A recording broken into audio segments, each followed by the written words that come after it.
Selamat sore Bapak Ibu semua. Kemarin kita sudah melihat belajar mengenai selayang pandang bagaimana kita menulis. Nah, untuk kali ini, untuk sesi yang ke-13, kita belajar secara mendetail tentang proses penulisan. Bagaimana merumuskan variabel, subfokus, dan judul.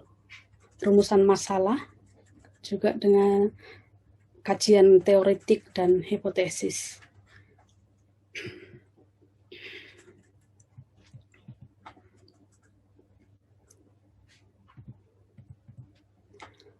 Nah, untuk susunan karya ilmiah ini baik pendekatan kualitatif maupun kuantitatif. Nah, kita harus sudah bisa memiliki satu pemahaman yang pasti bahwa susunan karya ilmiah ini sudah pasti. Yang pertama, bab pertama pasti pendahuluan. Dan bab kedua, kajian teoretik. Kemarin kita sudah pelajari ini. Jadi bab pertama itu pendahuluan, bab 2 kajian teoretik, bab 3 itu tentang metodologi penelitian. Jadi bukan metode tapi metodologi karena ini proses penelitian. Jadi di dalamnya ada metodologi, ada teknik pengumpulan data dan yang lainnya. Jadi bab 3 metodologi penelitian, kemudian bab 4 itu hasil penelitian, bab 5 itu mengenai pembahasan dan hasil penelitian, pembahasan hasil penelitian, kemudian bab 6 itu penutup. Jadi ini sudah harus menjadi satu kerangka dalam pikiran kita. Oh, saya mau menulis susunan karya ilmiah, ada 6 bab yang seperti ini. Lalu yang berikut tentang proses penulisan kuantitatif. Kita yang pertama, proses penulisan kuantitatif. Proses penulisan pendekatan kuantitatif itu, penulisan kuantitatif, tentunya yang pertama pasti ada tujuan. Kita meneliti, setelah membuat tujuan, pasti ada masalah. Jadi kita mau meneliti satu tempat, meneliti, pasti kita memiliki tujuan apa yang ingin kita capai. Nah, setelah itu pasti kita akan menemukan masalah. Setelah membuat tujuan, pasti ada masalah. Itulah yang kita tulis dalam bab 1. Jadi ingat, ini proses penulisan kuantitatif. Tentu ada tujuan terlebih dahulu, kemudian ada masalah itu di bab 1. Kemudian kita ke bab 2. Nah, bab 2 tentunya kita ada kajian teoretik, proses teoretik. Itu kita, secara teoritis kita tulis di dalam bab 2. Kemudian kita mengacu kepada bab 3. Nah, dalam bab 3 itu proses empiris, penelitian empiris, penelitian lapangan. Nah, dari penelitian lapangan kita menuju ke bab 4.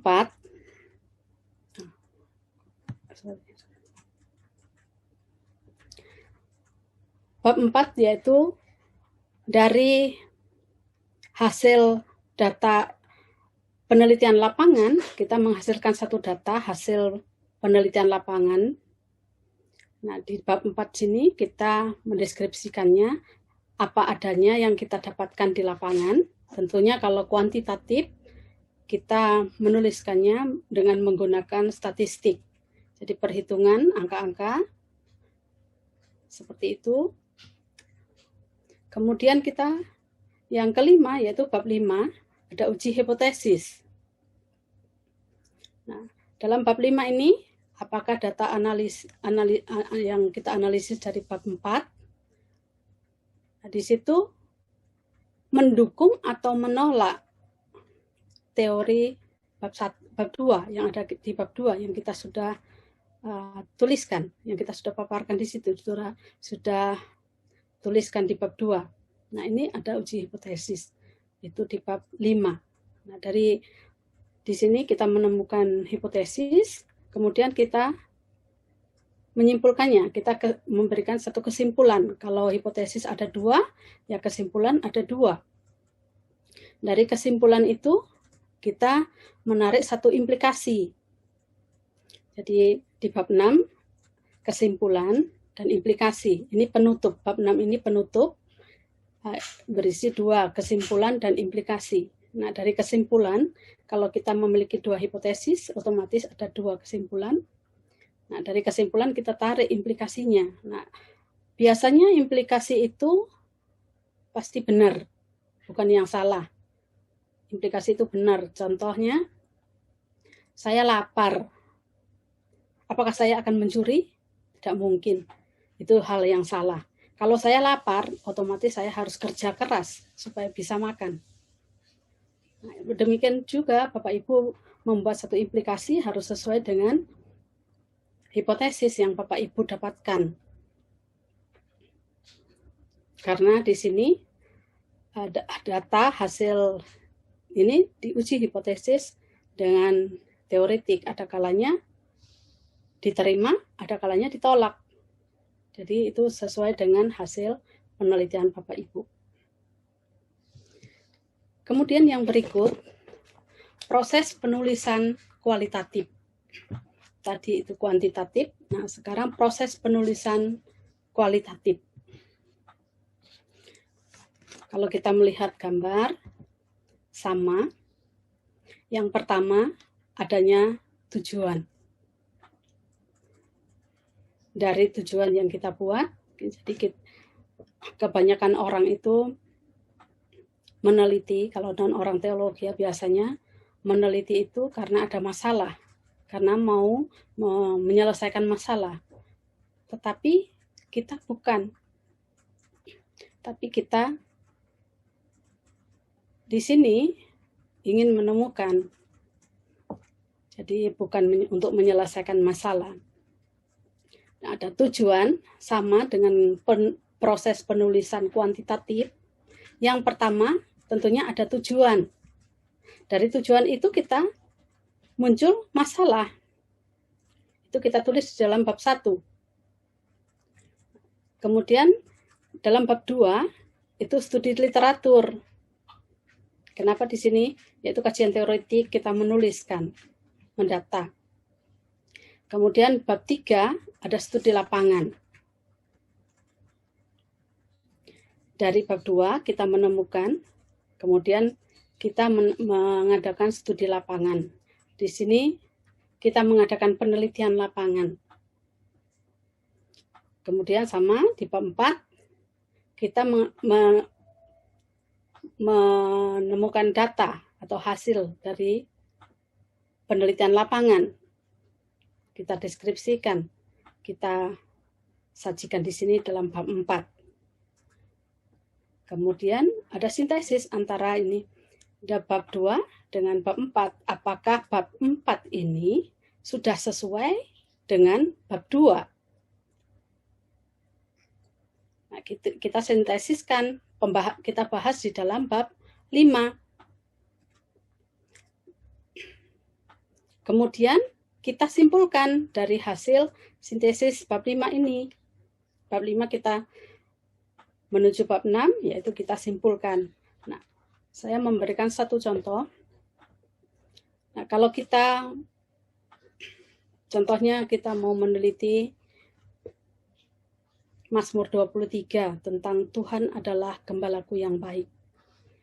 Tuhan gembala yang baik. Nah, secara studi literatur di sini kita akan bahas, kita tulis yang benar sesuai dengan Mazmur, kita eksegese. Jadi eksegese ketat betul-betul. Nah, dari hasil bab 2 yang kita tulis dari studi literatur ini, kita akan meneliti ke satu gereja, katakanlah satu gereja X. Di gereja ini, kita meneliti di satu gereja ini, apakah kebenaran Tuhan Gembala yang baik ini kita dapat temukan di lapangan, di gereja yang menjadi tujuan kita meneliti. Itu di bab 3. Kemudian dari bab 3 ini kita setelah meneliti, kita menemukan hasilnya, kita mendata. Jadi mendeskripsikan dalam bab 4 sesuai dengan apa yang kita dapatkan di lapangan. Hasil dari wawancara, kalau kualitatif otomatis wawancara, nah kita data hasilnya. Kemudian dari sini masuk dalam bab 4, dalam pembahasan. Kita bahas di dalam bab 5. Ternyata kita temukan dalam bab 4 ini ada masalah yang mungkin tidak sesuai. Ada masalah-masalah yang tidak sesuai dengan kajian literatur yang tadi Mazmur 23. Tuhan Gembala yang baik. Nah, itu ada seperti ini, A, B, C, D. Ternyata di lapangan kita hanya temukan A dan B. Otomatis ada masalah, kenapa yang ini tidak ada. Nah, itulah yang kita temukan. Akhirnya kita masuk di dalam bab 5, kita bahas. Nah, ini sintesis antara, jadi bab 4 itu dikaji sesuai dengan bab 2 atau tidak. Dari bab 5 ini sesuai dengan subfokus tentunya. Jadi bab 4 sesuai dengan subfokus apa adanya, kita data hasilnya seperti apa. Lalu dalam bab 5 pun sama, hasilnya seperti apa sesuai dengan subfokus masing-masing. Kalau ada 5 ya 5, ada 3. Kemudian setelah kita dapatkan bab 5, jadi kita sudah bahas, ada pembahasan, lalu kita mengacu ke bab 6. Nah, bab 6 itu kesimpulan, isinya sama dengan yang sebelumnya, itu sama. Jadi ini sudah harus menjadi kerangka berpikir kita bersama. Proses penelitian kuantitatif maupun proses penelitian kualitatif. Kemudian yang berikutnya, merumuskan variabel dan judul kuantitatif. Jadi bagaimana merumuskan variabel dan judul kuantitatif. Nah, saya memberikan judul di sini, pengaruh motivasi belajar terhadap prestasi belajar mata pelajaran fisika siswa kelas 5 Sekolah Dasar Kristen di Malang. Ini judul skripsi. Kuantitatif berarti ada berapa variabel. Variabel pertama yaitu motivasi belajar. Variabel kedua yaitu fasilitas belajar. Variabel ketiga yaitu prestasi belajar siswa. Yang bertanda kuning, motivasi belajar dan fasilitas belajar. Ini adalah variabel bebas. Yang prestasi belajar siswa, ini adalah variabel tertutup atau terikat. Jadi, pengaruh motivasi belajar dan fasilitas belajar terhadap prestasi belajar siswa, mata pelajaran fisika, siswa kelas 5 Sekolah Dasar Kristen di Malang. Ini bisa juga menjadi judul tesis. Ada 3 variabel. Jadi yang pertama, skripsi. Karena ada 2 variabel skripsi. dijadikan tesis menjadi 3 variabel. Kita tambahkan di sini prestasi belajar siswa menjadi 3 variabel. Kemudian kita jadikan menjadi disertasi. Pengaruh motivasi belajar, fasilitas belajar, dan atmosfer belajar kelas, dan kompetensi pedagogik guru terhadap prestasi belajar siswa, mata pelajaran fisika siswa kelas 5 Sekolah Dasar Kristen di Malang. Nah, kalau kita melihat disertasi, tentunya lebih banyak variabelnya. Ada motivasi belajar, 1, fasilitas belajar, 2, atmosfer belajar, 3, dan kompetensi pedagogik guru, 4, terhadap prestasi belajar siswa, 5. Jadi ini memiliki 5 variabel. Prestasi belajar siswa ini adalah variabel terikat atau variabel tertutup.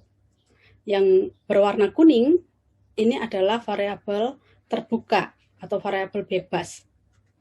Jadi prestasi belajar siswa itu dapat dipengaruhi dengan ini. Dipengaruhi oleh beberapa variabel. Yang berikut, merumuskan fokus atau judul dan subfokus kualitatif. Tadi kuantitatif, sekarang kualitatif. Judul pertama, Inkarnasi Yesus Kristus menurut Injil Yohanes 1 sebagai model misi abad 21. Kalau kita membaca Inkarnasi Yesus Kristus menurut Injil Yohanes sebagai model misi abad 21, ini pasti penelitian literatur. Jadi tidak ada penelitian lapangan, hanya meneliti buku-buku. Dibuat menjadi penelitian lapangan. Tentu ada penambahan. Inkarnasi Yesus Kristus menurut Injil Yohanes 1 sebagai model misi Gereja Sumba di antara suku Merapu di Nusa Tenggara Barat. Jadi inkarnasi Yesus Kristus menurut Injil Yohanes 1 model misi. Nah, ini ada model misi. Ini menjadi skripsi penelitian lapangan. Kenapa? Karena ada Gereja Sumba di antara suku Merapu di Nusa Tenggara Barat. Berikutnya, tesis penelitian literatur. Inkarnasi Yesus Kristus menurut Injil Yohanes 1 sebagai acuan. Jadi Bapak Ibu di sini bisa membedakan ya. Kalau kuantitatif, pengaruh, implikasi, relevansi. Nah, tapi kalau kualitatif itu sebagai acuan, sebagai model, sebagai pola. Nah, itu kualitatif. Inkarnasi Yesus Kristus menurut Injil Yohanes 1 sebagai acuan analisis terhadap pandangan postmodernisme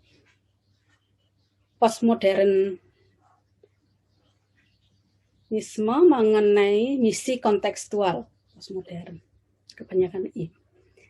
Jadi ini tesis penelitian lapangan, penelitian literatur. Maaf. Jadi kita mengeksegesi atau menafsir inkarnasi Yesus Kristus menurut Yohanes 1. Nah, ini dijadikan sebagai acuan analisis, kita menganalisisnya, menganalisis terhadap pandangan postmodern mengenai misi kontekstual. Ini tesis penelitian literatur. Tentunya ini bukan gampang, bukan mudah, karena ini membutuhkan eksegese yang ketat, eksegese yang betul-betul, karena Injil Yohanes 1. Yang berikut, penelitian lapangan. Bagaimana kita menjadikan penelitian lapangan dari penelitian literatur? Inkarnasi Yesus Kristus menurut Injil Yohanes 1 sebagai pendekatan dan model misi para misionaris WEC di Guinea-Bissau, Afrika Barat. Ini menjadi penelitian lapangan. Jadi bagaimana inkarnasi Yesus Kristus menurut Injil Yohanes itu menjadi sebagai pendekatan dan model misi.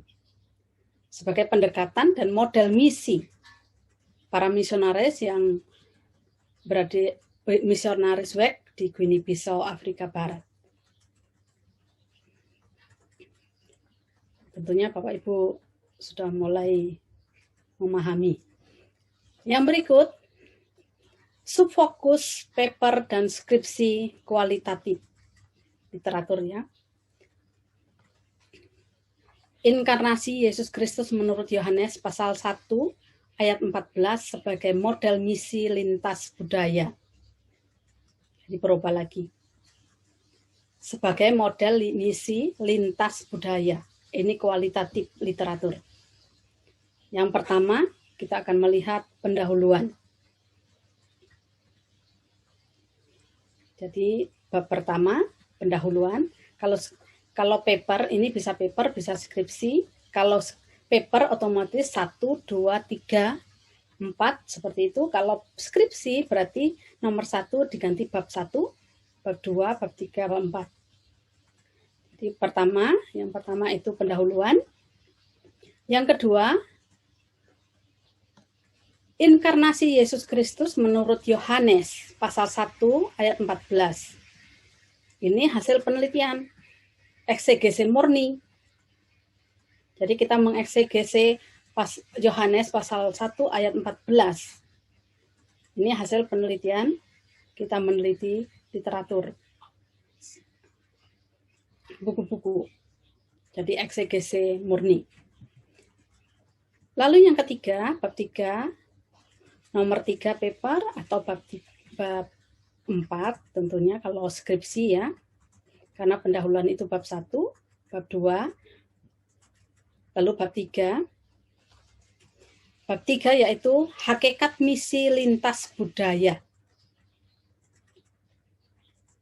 Nah, ini bagian sini. Misi lintas budaya. Kita akan, ini penelitian lapangan, hasil penelitian lapangan. Hakikat misi lintas budaya.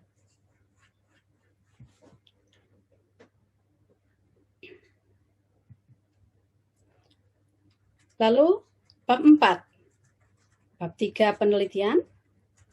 Bab 4. Inkarnasi Yesus Kristus menurut Yohanes 1 ayat 14 sebagai model misi lintas budaya. Inilah hasil dari bab 2 dan bab 3. Perpaduan 2 dan 3 menjadi bab 4. Inkarnasi Yesus Kristus menurut Yohanes. Ini dijadikan satu model misi lintas budaya di tidak ada dinya. Karena ini literatur, jadi model lintas budaya. Kemudian penutup. Penutup ada 2, kesimpulan dan implikasi.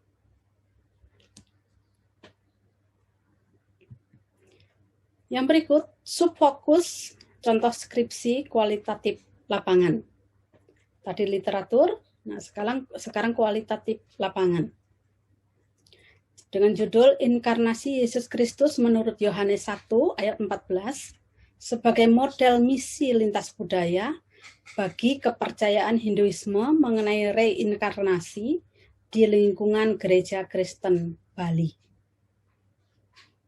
Jadi, bagaimana inkarnasi Yesus Kristus dalam Yohanes 1 ayat 14 itu menjadi satu model misi lintas budaya di kepercayaan Hinduisme mengenai reinkarnasi di lingkungan Gereja Kristen di Bali.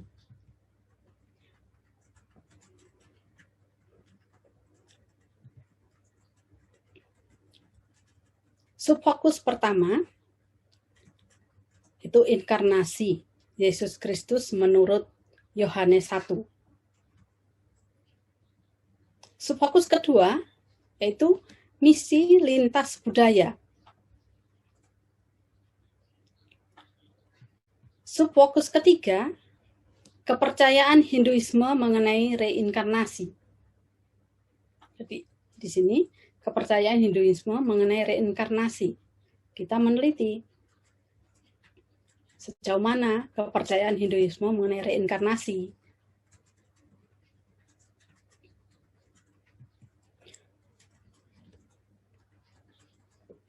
Tentunya di lingkungan Gereja Kristen Bali. Subfokus keempat yaitu inkarnasi Yesus Kristus menurut Yohanes 1 sebagai model misi lintas budaya kepercayaan Hinduisme mengenai reinkarnasi di lingkungan Gereja Kristen Bali. Setelah kita menemukan data lapangan di sini, nah kita padukan dua dengan reinkarnasi, bagaimana inkarnasi Yesus Kristus menurut Yohanes 1 ayat 14. Nah, kita akhirnya menemukan satu model. Subfokus contoh paper. Horoskop Sio dalam masyarakat Tionghoa dan komunikasi Injil yang kontekstual mahasiswa STAK RRI di X. Ini lapangan ya, penelitian lapangan kualitatif. Maaf, salah. Subfokus pertama,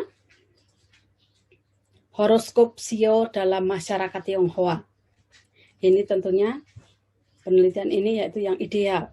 Bagaimana horoskop Sio dalam masyarakat Tionghoa? Ini yang ideal. Lalu yang kedua, tentang komunikasi Injil yang kontekstual. Ini juga ideal. Ini subfokus kedua. Komunikasi Injil yang kontekstual. Kemudian subfokus ketiga, yaitu komunikasi Injil mahasiswa kepada masyarakat Tionghoa dengan kepercayaan kepada horoskop Sio. Ini faktual. Kita mengadakan penelitian lapangan. Jadi ada 4. Yang terakhir, yaitu komunikasi Injil yang kontekstual dengan pendekatan horoskop Sio mahasiswa STAK RRI kepada masyarakat Tionghoa. Ini hasilnya. Ini penelitian lapangannya. Ini ideal, yaitu literatur. 1 dan 2. Inilah subfokus contoh paper lapangan, penelitian lapangan kualitatif. Yang berikut subfokus contoh skripsi. Horoskop Sio dalam masyarakat Tionghoa sebagai pendekatan komunikasi Injil yang kontekstual Gereja X di Sejodo Batam.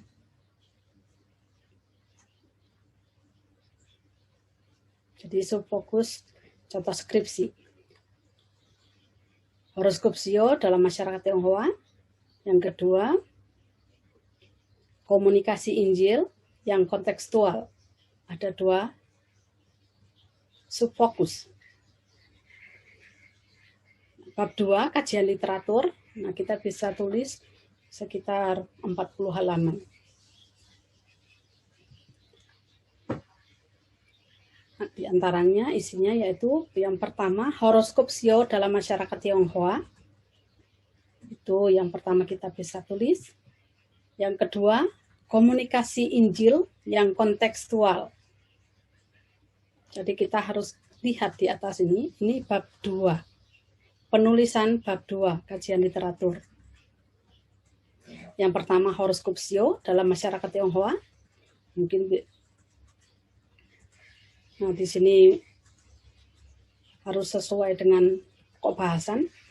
Yang kedua, pokok bahasan kedua yaitu komunikasi Injil yang kontekstual. Kemudian yang ketiga, komunikasi Injil yang kontekstual kepada masyarakat Tionghoa melalui horoskop Sio. Nah, ini tentunya penelitian kita juga. Bagaimana kita mengkomunikasikan Injil yang kontekstual itu kepada masyarakat Tionghoa. Tentunya melalui pendekatannya yaitu horoskop Sio. Ini menjadi satu pendekatan untuk kita mencapai orang Tionghoa melalui komunikasi Injil yang kontekstual ini. Itu horoskop Sio kontekstualnya. Yang keempat, subfokus keempat yaitu komunikasi Injil yang kontekstual dengan pendekatan horoskop Sio Gereja X kepada masyarakat Tionghoa. Inilah hasil. Jadi pembahasan kita. Ada 4 pokok kajian yang kita akan teliti. Yang berikut, variabel contoh paper.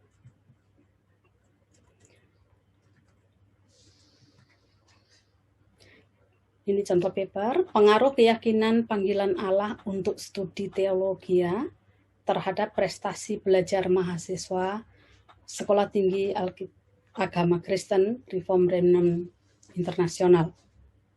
Bagaimana cara menulis bab 2? Apa saja yang kita perlu tuliskan?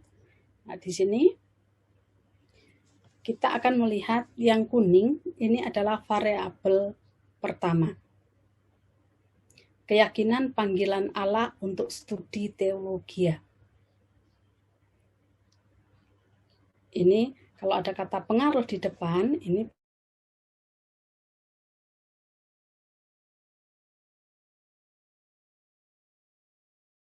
variabel pertama yaitu keyakinan panggilan Allah untuk studi teologi. Lalu variabel kedua, variabel terikat, itu prestasi belajar mahasiswa Sekolah Tinggi Agama Kristen. Ini variabel kedua. Yang ketiga, pengaruh keyakinan panggilan Allah.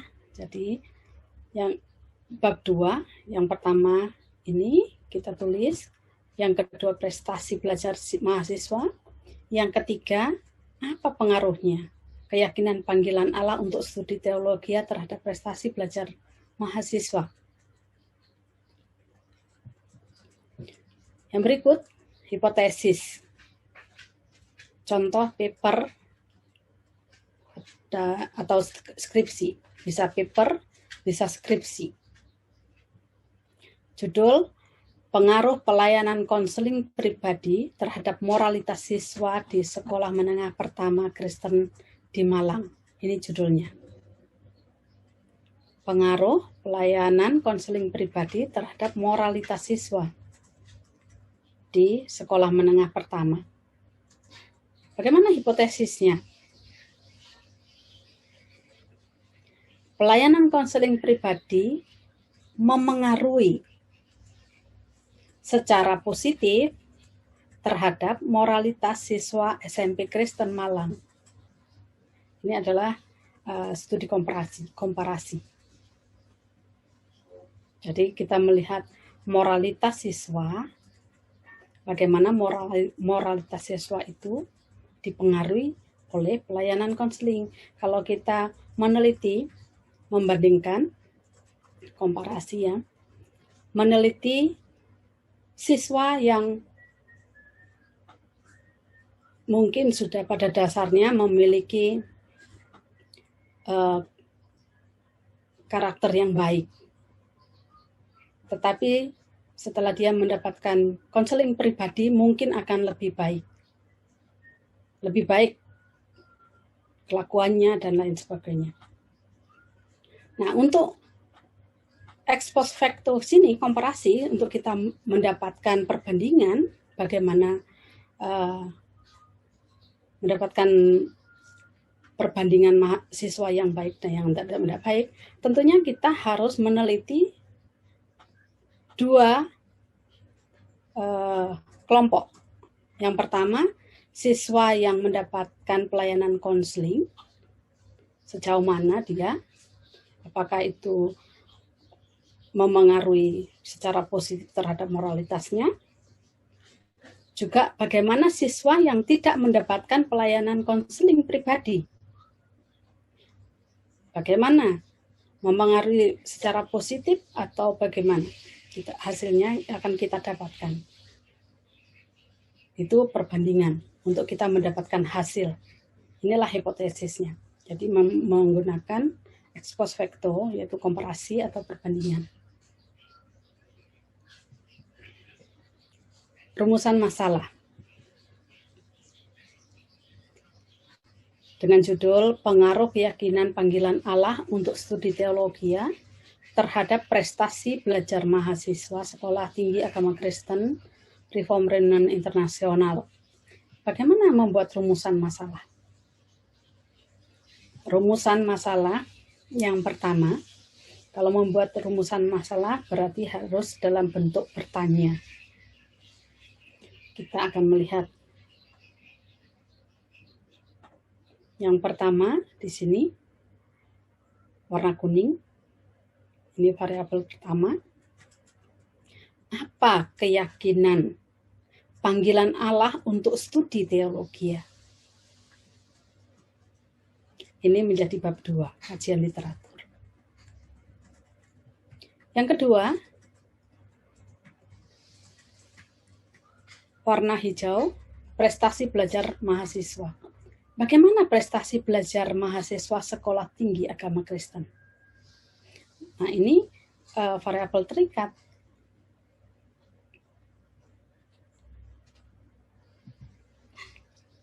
Yang ketiga, apa pengaruh keyakinan panggilan Allah untuk studi teologi terhadap prestasi belajar mahasiswa? Jadi kita menemukan 3 rumusan masalah di dalam penulisan topik atau judul ini.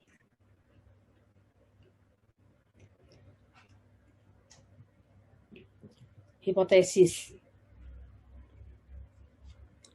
Dari judul Pengaruh Keyakinan Panggilan Allah untuk Studi Teologi terhadap Prestasi Belajar Mahasiswa Sekolah Tinggi Agama Kristen Reform Remnant Internasional. Hipotesisnya bagaimana?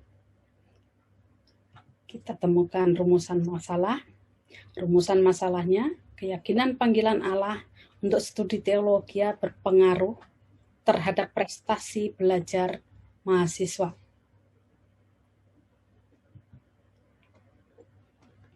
Maaf, ini tulisan hipotesis ya. Dan tidak ada tanda tanya di sini. Jadi hipotesisnya, keyakinan panggilan Allah untuk studi teologi berpengaruh terhadap prestasi belajar mahasiswa. Catatan, ada 2 variabel. Nah, kalau kita melihat dari judul ini, ada 2 variabel, warna kuning dan warna hijau. Warna biru ya. Maaf. Jadi ada 2 variabel.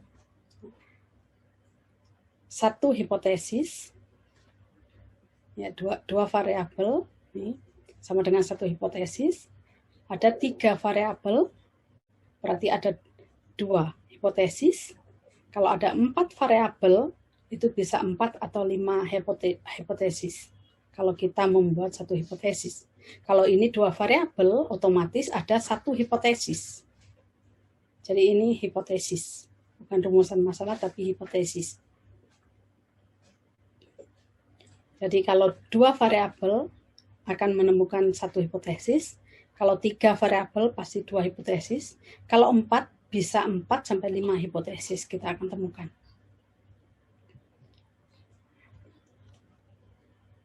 Variabel contoh paper atau skripsi. Pengaruh pelayanan konseling pribadi terhadap moralitas siswa di Sekolah Menengah Pertama Kristen di Malang. Ini kuantitatif dengan 2 variabel. Ada dua variabel, pelayanan konseling pribadi dan moralitas siswa. Jadi variabel pertama, pelayanan konseling pribadi. Variabel kedua yaitu moralitas siswa Kristen. Karena kita meneliti sekolah menengah pertama Kristen di Malang. Tentunya moralitas siswa Kristen. Lalu, bagaimana membuat rumusan masalah dari dua variabel yang kita temukan dalam topik ini? Apa arti? Nah, ini ada yangnya. Apa arti pelayanan konseling pribadi? Jadi, dari variabel pertama ini, kita membuat rumusan masalah dalam bentuk bertanya. Apa arti pelayanan konseling pribadi? Lalu, variabel kedua, dibuat rumusan masalah menjadi bagaimana moralitas siswa Kristen, karena ini penelitian lapangan. Lalu bagaimana hipotesisnya? Pelayanan konseling pribadi berpengaruh terhadap moralitas siswa Kristen. Jadi, pelayanan konseling pribadi ini mempengaruhi moralitas siswa di sekolah menengah pertama Kristen di Malang. Itu hipotesis yang kita temukan. Yang berikut, daftar isi skripsi, tesis, dan disertasi. Itu kita harus memiliki satu pandangan, satu pemahaman, yaitu bab 1 pasti atau tentunya pendahuluan. Bab 2 itu isinya kajian teoretik. Nah, kajian teoretik ini, kalau kita melihat ke belakang topik tadi, yang pertama, kajian teoretiknya yaitu pelayanan konseling pribadi. Tadi ada 3 rumusan masalah, otomatis 3 itulah yang menjadi kajian teoretik kita. Pelayanan konseling pribadi, moralitas siswa Kristen, dan pengaruh pelayanan konseling pribadi terhadap moralitas siswa Kristen. Jadi ini kajian teoretik. Baru bab 3, metodologi penelitian. Dan di dalam metodologi penelitian ini kita membahas proses penelitian. Sampai kita menghasilkan data penelitian di bab 4. Kita menemukan di lapangan, maka dalam bab 4 kita tulis dalam pokok pembahasan yaitu hasil penelitian. Kita tuliskan di bab 4. Lalu kita bahas. Nih, pembahasan hasil bab 4, hasil penelitian, itu kita tulis di dalam bab 5. Jadi, di sini, bab 4 itu sesuai dengan hasil penelitian lapangan apa adanya. Bab 5, itu pembahasan, kita bahas. Ya, ini acuannya yaitu bab 2. Lalu bab 6 itu penutup. Tetap penutup itu ada kesimpulan dan implikasi. Sesuai dengan yang saya jelaskan pertama tadi. Yang berikut, daftar isi contoh paper penelitian. Kalau kita menulis paper penelitian, nah contohnya pengaruh keyakinan, ini kuantitatif, pengaruh keyakinan panggilan Allah untuk studi teologi terhadap prestasi belajar siswa STAK RRI. Nah, bab 2 kajian teoretiknya, yaitu keyakinan panggilan Allah untuk studi teologi.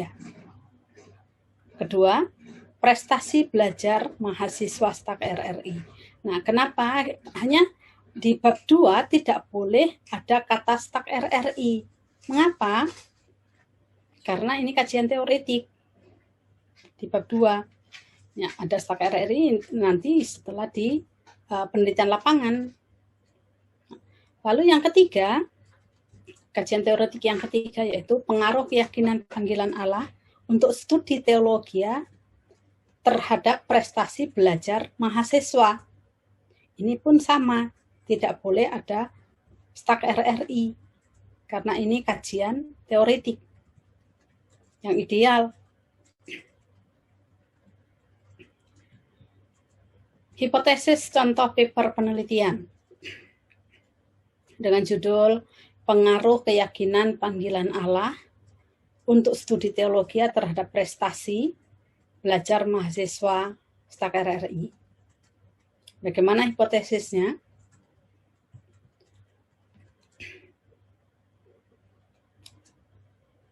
Keyakinan panggilan Allah untuk studi teologi memengaruhi prestasi belajar mahasiswa stak RRI. Jadi prestasi belajar mahasiswa di sini dipengaruhi oleh keyakinan panggilan Allah. Karena memiliki satu keyakinan panggilan Allah untuk studi teologi, maka ini memengaruhi prestasi belajar mahasiswa. Itu hipotesis yang kita dapatkan. Judul paper atau skripsi. Komunikasi persuasif Rasul Paulus menurut Kisah Para Rasul 17 ayat 16-34 sebagai model penginjilan. Dari judul paper atau skripsi ini kita akan temukan kalau yang pertama, kalau paper nomor 1 yaitu komunikasi persuasif, tentunya yang akan kita kaji, kita teliti. Kalau skripsi otomatis ini bab 1, pendahuluan, ini bab 2, komunikasi. Yang kedua yaitu komunikasi persuasif Rasul Paulus menurut Kisah Para Rasul 17 ayat 16-34. Lalu yang ketiga, komunikasi persuasif Rasul Paulus menurut Kisah Para Rasul 17 sebagai model penginjilan. Ini bisa jadi paper, juga bisa menjadi skripsi. Ini kajian literatur. Jadi judul subfokus dan teoretik. Nah, komunikasi persuasif Rasul Paulus menurut Kisah Para Rasul 17 sebagai model penginjilan. Yang pertama, kita mengkajinya dulu yaitu model penginjilan. Selain yang tadi, bisa juga ini. Model penginjilan taruh nomor 1, paling atas. Lalu komunikasi persuasif. Yang ketiga, komunikasi persuasif Rasul Paulus menurut Kisah Para Rasul. Jadi yang nomor 2 ini komunikasi persuasif umum. Ini khusus yang terdapat di dalam Kisah Para Rasul. Lalu yang keempat, komunikasi persuasif Rasul Paulus menurut Kisah Para Rasul 17 sebagai model penginjilan. Inilah dari judul ini menemukan 4 subfokus yang kita bisa tulis dalam kajian teoretik. Fokusnya, kalau kita bicara fokus berarti judul yang kita ini, yaitu tradisi tarung sarung masyarakat Sijagang Lelang Lipa Bugis Makassar. Sijagang Lelang Lipa ini tempat tradisi tarung sarung masyarakat di Sijagang. Itu sebagai strategi pemberitaan Injil yang kontekstual. Ini misi antropologi budaya. Jadi tradisi tarung sarung itu ada 2 orang masuk sarung. Nah, di situ mereka berkelahi, pegang pedang, saling tarung sarung gitu di dalam sarung, jadi saling tarung. Itu namanya tradisi tarung sarung. Itu adanya di masyarakat Sijagang Lelang Lipa, Bugis, Makassar. Nah, ini dijadikan sebagai strategi pemberitaan Injil yang kontekstual. Nah, kita akan temukan subfokusnya. Subfokus yang pertama, maksud pemberitaan Injil. Jadi kita yang di bawah ini, pemberitaan Injil. Maksud dari pemberitaan Injil. Subfokus kedua, yaitu pemberitaan yang kontekstual. Itu seperti apa pemberitaan yang kontekstual? Lalu yang ketiga, subfokus ketiga, tradisi tarung sarung masyarakat Bugis. Ini hanya tradisi ya, bukan penelitian. Bukan meneliti di lapangan, tapi ini hanya memaparkan tradisi tarung sarung masyarakat Bugis. Yang keempat, strategi kontekstual. Itu subfokus keempat, strategi kontekstualnya. Itulah kita menemukan 4 subfokus. Yang berikut, tradisi tarung sarung masyarakat Sijagang Lelang Lipa, Bugis, Makassar sebagai strategi pemberitaan Injil yang kontekstual. Nah, apa yang kita tulis dalam bab 2 kajian teoretik? Dalam bab 2 kita akan menulis yang pertama yaitu arti pemberitaan Injil. Ini literatur murni. Jadi, apa arti pemberitaan Injil? Kita harus ada buku-buku yang menjadi kajian, menjadi penelitian kita. Nah, yang kedua, yaitu pemberitaan yang kontekstual. Yang ketiga, baru tradisi tarung sarung masyarakat Bugis. Jadi hanya tradisi. Kita hanya menuliskan dalam kajian teoretik itu tradisi tarung sarung itu seperti apa. Yang keempat, strategi pemberitaan Injil yang kontekstual. Jadi keempat inilah yang kita akan tulis di dalam bab 2, dalam kajian teoretik bab 2. Dengan judul di atas ini.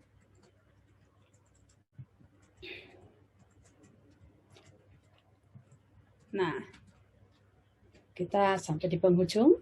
Nah, kiranya penyajian ini boleh memberkati kita bersama. Terima kasih.